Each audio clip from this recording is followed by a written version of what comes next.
Before the Flood, The Fall of Atlantis by Matson. Prologue. The Mockery of the Gods. The torchlight in the Hall of Eternal Dawn guttered and spat like dying serpents caught in their final throes. Massive braziers, each forged from bronze, wide enough to roast an entire ox, and tall as a grown man, roared with unnatural vigor. Flames the color of molten gold clawed at the ceiling, casting long, writhing shadows that danced across walls of polished limestone. These stones had been quarried in the days when Adam's children first walked the earth, when the world was still young and the Watchers had only begun to whisper their forbidden promises from the hidden dimensions. The air was thick, almost unbreathable, a choking miasma of myrrh, frankincense, spikenard, and the sharp copper tang of fresh human blood. Thousands of worshippers, naked slaves, painted priests, and trembling noble families prostrated themselves on the vast plaza beyond the colossal cedar doors, their voices rising in a ceaseless rhythmic chant. Amun-Ra, Setek, Horus, Isis Tefnut, Thoth, Sobek, glory to the living gods. Their foreheads scraped the flagstones until blood mingled with sweat and dust. Some would not rise again. Their lives were the price of divine favor. Inside the hall, 6 Nephilim reclined upon thrones hewn from single blocks of black granite veined with quartz that sparkled like captured stars.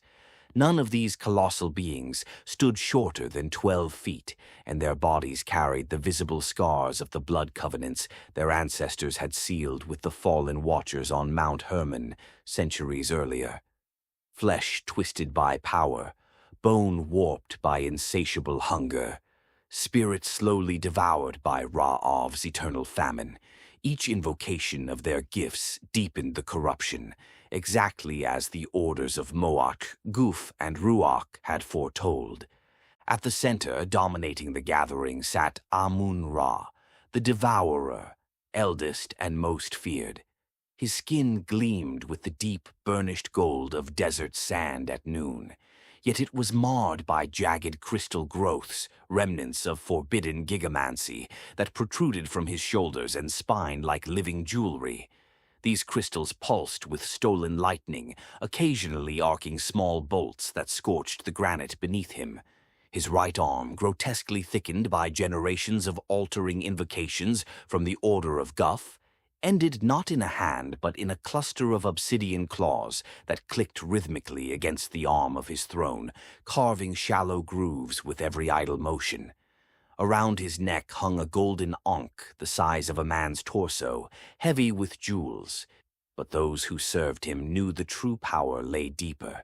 The Pharmacia elixirs brewed in hidden vaults that kept his mind razor-sharp, even as paranoia clawed at the edges of his thoughts, whispering that his siblings plotted against him. To Amun-Ra's right lounged Setek the Stormbreaker. Patches of his skin had transformed into living malachite scales through corrupted geomancy, shimmering with an inner green fire. Lightning scars, souvenirs of countless gigamancy rituals, crawled across his barrel chest like rivers mapped in fire. He toyed with a goblet carved from a single block of lapis lazuli, large enough to hold the blood of 3 men, swirling a mixture of fermented date wine and the still-warm blood of that evening's sacrifices. His laughter came easy, but his eyes held the restless hunger of one whose body was slowly betraying him, muscles growing denser and heavier with every invocation. Opposite Setek sat Horus the Far-Seeing, the tallest of the 6 at nearly 14 feet. His head was tilted in perpetual calculation. A patch of beaten gold covered one eye, while the other, enlarged and split into dozens of multifaceted lenses by advanced Pharmacia rituals, gleamed with unnatural insect-like perception. Feathered remnants of wings he had once manifested through altering now jutted uselessly from his shoulder blades, molting black feathers that drifted lazily to the polished floor whenever he shifted. The wings had been sacrificed long ago for greater strength in battle, yet their stumps still ached on nights when the hidden dimensions pressed too close. Beside Horus reclined Isis Tefnut, the only female among them and scarcely shorter than the far-seeing one. She moved with predatory, liquid grace. Her body was a living masterpiece of blended horrors, skin smooth and seductive as river silt across her face and torso, yet rippling with living water just beneath the surface where aquamancy had fused inseparably with her flesh. Constant droplets fell from her fingertips, hissing and steaming where they touched the hot stone. She alone retained a terrible, haunting beauty that could drown the minds of mortals who stared too long. Yet, beneath that beauty, her spirit gnawed at itself, Ra'av's hunger widening with every use of power. Thoth Makshava, the intellectual heart of the gathering, hunched forward slightly. His elongated skull bulged grotesquely with pharmacia-enhanced intellect, blue veins mapping across his temples like rivers threatening to burst their banks. He scribbled furiously on a massive clay tablet with a stylus fashioned from a human femur, his mind racing through layers of hidden dimensional mathematics that normal humans could never comprehend.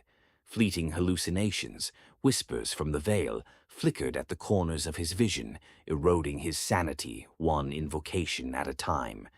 At the far end, Sobek, the flesh-eater, completed the circle. Most monstrous of all, he grinned with a permanent crocodile jaw that had replaced his lower face years ago through unchecked altering. Rows of razor teeth gleamed wetly in the torchlight. His body was half covered in thick armored scales. His legs had fused into a powerful, muscular tail that coiled and uncoiled restlessly beneath his throne. The stench of river mud and decaying flesh clung to him like a second skin. He licked blood from his teeth with a long, forked tongue, eyes gleaming with simple, brutal appetite. Amun-Ra lifted one obsidian claw, and the hall fell into expectant silence. Outside, the chanting of the worshippers dimmed as the great cedar doors boomed shut, sealing the 6 gods in sacred, oppressive privacy. The braziers seemed to lean in, hungry for their words. "Brothers and sister," Amun-Ra rumbled. His voice was the grinding of pyramids being dragged across stone, deep enough to vibrate the marrow in lesser bones. "Our distant cousin from the Western Isles has once again proven himself the runt of a once mighty bloodline." Dung! He spat the syllable like spoiled meat, and the others echoed the contempt. The Danaoi fools in Tanaju call him Poseidon, as though naming him Lord of the Sea could disguise his weakness, as though the Watchers had not already foreseen how his spirit would fail. Laughter erupted, rolling, thunderous, cruel. Sobek's massive jaws clacked together in delight, spraying flecks of saliva that sizzled upon contact with the nearest brazier. Horus leaned forward, his multifaceted eye spinning and clicking as it focused on memories. "Tell us again, Devourer, of the time the runt visited the Black Land 3 decades past. How he stood upon the cliffs overlooking our realm and boasted he would summon the Great Green itself to flood our enemies. Instead, the waves turned back upon his own fleet like whipped dogs. 3 grain ships, laden with tribute meant for us, sank in minutes. He spent 3 miserable days dragging bloated corpses from the surf, while his priests composed frantic hymns praising his divine restraint. I watched it all from the upper airs. His face was curdled milk, his hands shook. Amun-Ra's crystal growths flared brighter, arcs of lightning dancing between them. Precisely. The fool waved his arms like a petulant child throwing stones into a pond. The sea obeyed for a moment, then rebelled, as all things eventually rebel against weak masters. I tasted his shame on the wind. It was delicious. Setek slammed his goblet onto the stone table, cracking the surface. Wine and blood spilled like an omen. And the feast afterward, remember how he boasted he could outmatch even Ra'av's eternal hunger? The idiot invoked his aquamancy to multiply the wine casks until the hall overflowed. The spirits turned sour. Half his court vomited seawater for days. He himself lay sprawled in a puddle, babbling about the depths calling my name, while his favorite concubines drowned in the flood of his own making. Spirit fails, just as the Order of Ruach promised long ago. Isis Tefnut's dripping fingers traced lazy, hypnotic patterns in the air. Tiny, illusory waves formed and crashed against one another, miniature tempests that mirrored the greater Mockery. Dong has always been weakest in the spirit. Ruach devours him from within. The Watchers knew humanity's three pillars would crumble. Mind first in the order of Moch, body in Guff, spirit in Ruach. His spirit failed before he drew his first breath. He clings to petty storms and fishing rights like a drowning man to driftwood, while true gods reshape empires. Thoth Machshava scratched another line onto his tablet, the stylus scraping like bone on bone. His elongated skull cast a grotesque, elongated shadow across the wall. His bloodline carries the ancient covenant, sealed in blood and mutual imprecations on Hermon. Yet he squanders it. No grand vision, no true rewriting of creation's code. The Order of Moch could have elevated him to Scholar King, master of Pharmacia that bends reality without creation or destruction. Instead, he plays sailor god for bronze-wielding primitives who mistake loud waves for divinity. Pathetic. Sobek leaned forward, his crocodile grin widening until fresh cracks appeared at the corners of his jaw and bled freely. I say we sail west and devour him slowly, piece by piece. Let the runt feel the teeth of those who truly understand the gifts of the Watchers. Let him scream as his flesh fails him at last. The laughter swelled again. The braziers roared higher, feeding on the collective contempt as though the flames themselves were alive with Ra'av's hunger. Amun-Ra raised his clawed hand once more for silence. Peace, my kin. There is fresher sport than old memories. A swift messenger arrived at dusk from the western trade galleys, bloodied and half dead from the journey. He gestured imperiously. A human slave, trembling and filthy, barely 5 feet tall, crawled forward on his belly across the cold stone. In his outstretched hands he pushed a sealed clay cylinder stamped with the trident of Atlantis. Horus snatched it up, cracking the seal with one casual finger. His multifaceted eye whirred and clicked as he scanned the cuneiform markings. "Well?" Setek growled impatiently, tail of his malachite scales twitching. Horus's lips peeled back from sharpened teeth. Poseidon's 10 giant sons, each a colossal Nephilim king in his own right, have grown restless and proud. They demanded larger shares of power, broader rings, more daughters for fresh covenants, more sacrifices to feed their hungers. They threatened open rebellion within the 10-ringed island itself.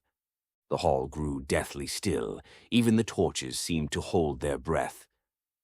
Dung, in his infinite and stumbling wisdom, Horus continued, voice thick with mockery, has answered their insolence by declaring 2 grand tournaments of blood. First, the Battle of the Rings. Each of the 10 concentric rings shall field 8 teams of 5 competitors.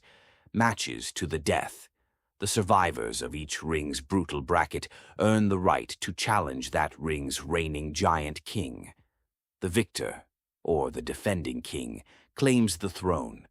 Then, once all 10 rings have their new, or surviving rulers, the Tournament of Rulers begins in the central Golden Palace. 10 kings will fight in a final gauntlet for the title of High King of Atlantis. All birthrights, stations of power, and gifts of the 3 orders will be won or lost in rivers of blood. The ultimate champion sits upon the shared throne beside Poseidon himself. Sobek's massive tail lashed sideways, shattering a granite pillar into rubble. A cull! The runt is devouring his own spawn. Isis Tefnut's water-rippling skin shimmered with dark delight. Droplets flew from her fingers like tears of joy, or allowing them to devour one another. How perfectly the body fails, exactly as Yadayim of the Order of Guf foretold. Flesh turning upon flesh in glorious, self-destructive hunger. Thoth Makshava's veins pulsed visibly beneath the thin skin of his skull. 10 rings of unimaginable wealth and depravity, concentric circles radiating outward from the central temple palace like a target for divine judgment. Ring 1, the innermost, shared by Poseidon and his favorite son, Thalorian. A throne carved from the bones of the faithful remnant they have hunted for sport. The outer rings grow progressively larger, more militarized, more corrupt. Pharmacia academies where scholars brew poisons that rot not only flesh but the very soul.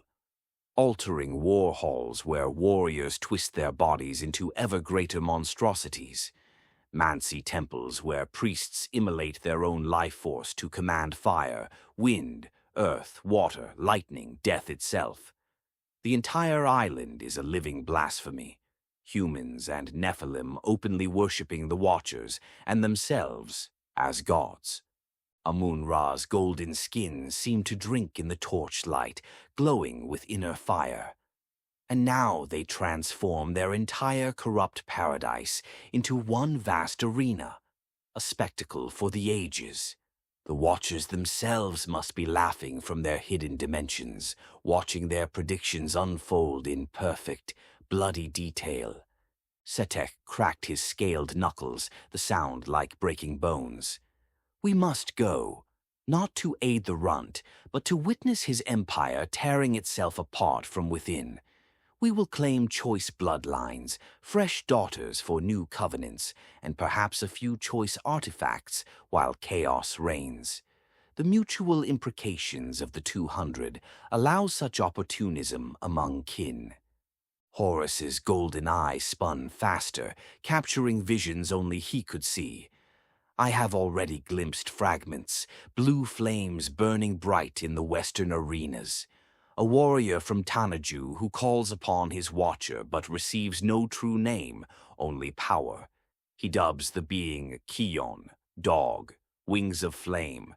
The crowds already cheer him as a rising hero, blind to the corruption already taking root in his arms and spirit. Another fool dancing toward damnation. Sobek rose fully, his tail carving deep grooves in the ancient stone. Let us sail upon the Black Fleet at first light. We will occupy the finest luxury boxes overlooking the central ring. We will drink their wine, feast on their sacrifices, and roar with laughter as Poseidon's sons slaughter one another for our amusement.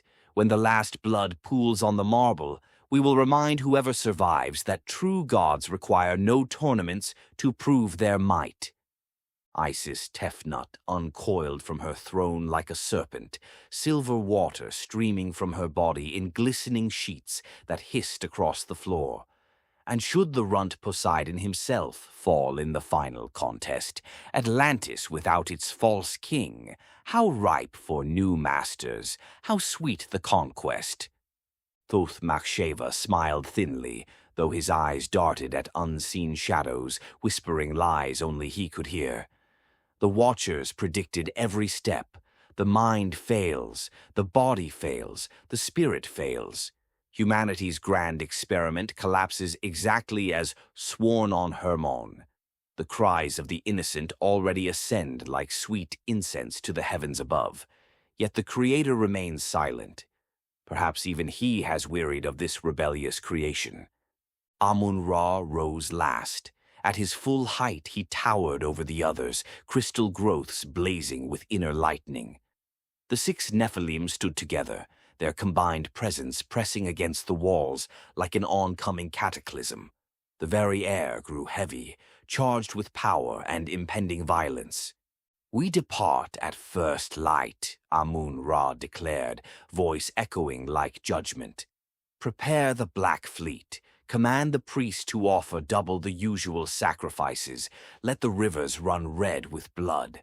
The great green shall taste the wrath and mirth of true gods before we return."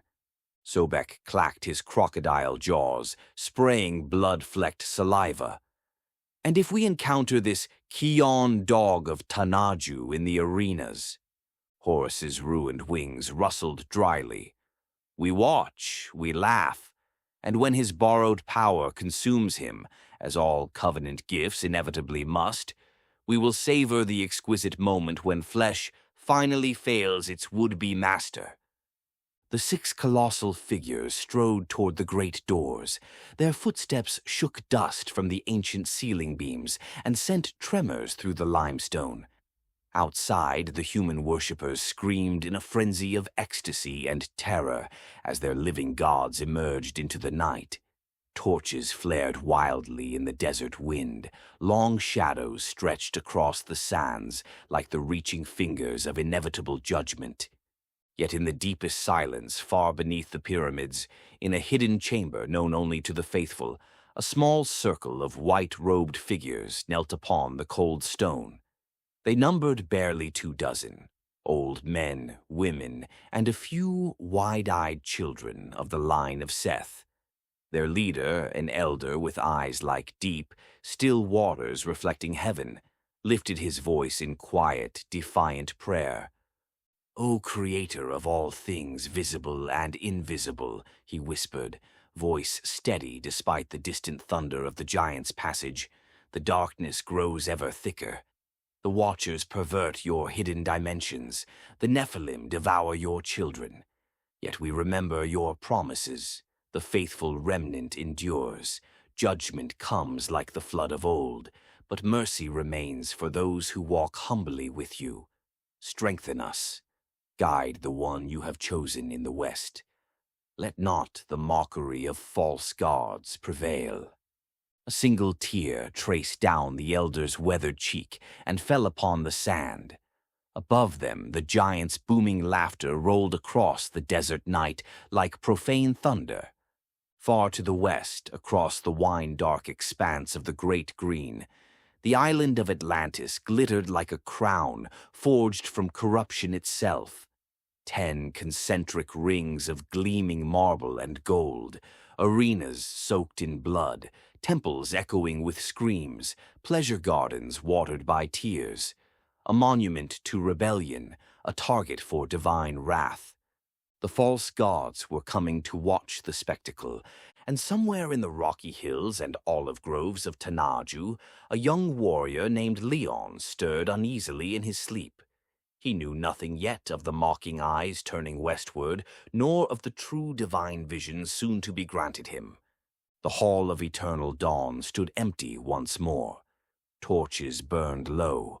On the floor lay a single black feather from Horus's ruined wings, beside a dark droplet of Sobek's blood. The lengthening shadows seemed to whisper across the ancient stone. "All flesh is grass, and the grass withers, but the word of the Creator endures forever." This has been an unabridged production of Before the Flood, The Fall of Atlantis. Prologue, The Mockery of the Gods, by Matson. All rights reserved. Matson, LLC. Copyright, Matson, LLC, 2026. If you enjoyed this production, please share, like, and subscribe. For updates on future productions by Matson, follow the author on X at Matson.